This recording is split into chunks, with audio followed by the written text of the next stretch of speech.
안녕하십니까. 건설업 전문 노무사 사무실 사무장 전성훈입니다.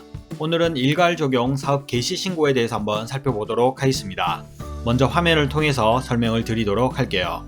자, 이 일괄 적용 개시 신고에 대한 중요성을 먼저 살펴보면, 첫 번째, 건설 현장 일용 근로자의 근로내용 확인 신고를 위한 관리번호 부여를 위해서 신고를 한다라고 보시면 되겠습니다. 그리고 이 일용 근로자 근로내용 확인 신고를 통해서 일용 근로자분들은 실업급여를 받을 수 있는 전제 조건이 된다라고 보시면 되겠습니다. 그리고 두 번째, 산재사고 발생 시 신속한 산재 보상이 가능합니다. 건설 현장 일용 근로자가 산재가 발생하게 되면 건설 현장에 대한 개시번호가 필요합니다.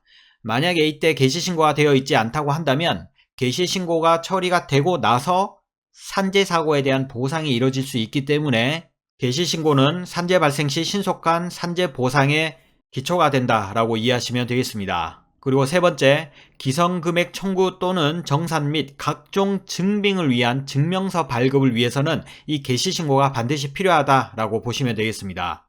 우리가 기성 청구를 하든지 정산을 하든지 또는 증빙을 할 때 보통 고용산재 가입 증명원 또는 완납 증명원을 제출하는 경우가 있는데, 이때 개시신고가 되어 있어야만 이 고용산재 가입 증명원과 완납 증명원을 뗄 수 있다라고 이해하시면 되겠습니다. 자, 그럼 이 일괄 적용 개시신고의 신고 기한은 원도국 공사를 시공할 시에 개시신고가 필요하며, 이때 원도국 공사 착공일로부터 14일 이내에 신고를 해줘야 합니다. 간혹 공사 금액이 적은데 신고해야 되나요? 라고 질문하시는 경우가 종종 있는데, 공사 금액과는 무관하게 근로복지공단의 사업 개시신고는 꼭 해줘야 합니다. 다만 참고로 공사가 끝난 현장도 개시신고 가능하니 알아두시면 되겠습니다. 마지막, 보험관계 변경 신고라고 있습니다. 예를 들어 일괄 적용 개시 신고를 한 이후에 공사 기간이나 공사 금액이 변경됐을 때는 보험관계 변경 신고를 해줘야 하는데, 변경된 일자 기준으로 14일 이내에 보험관계 변경 신고로 근로복지공단에 제출하여 신고하셔야 합니다.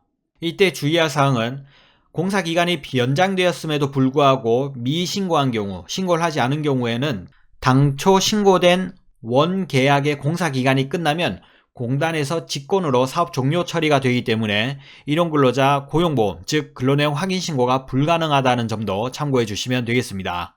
지금까지 일괄 적용 사업 개시 신고에 대해서 살펴보았습니다.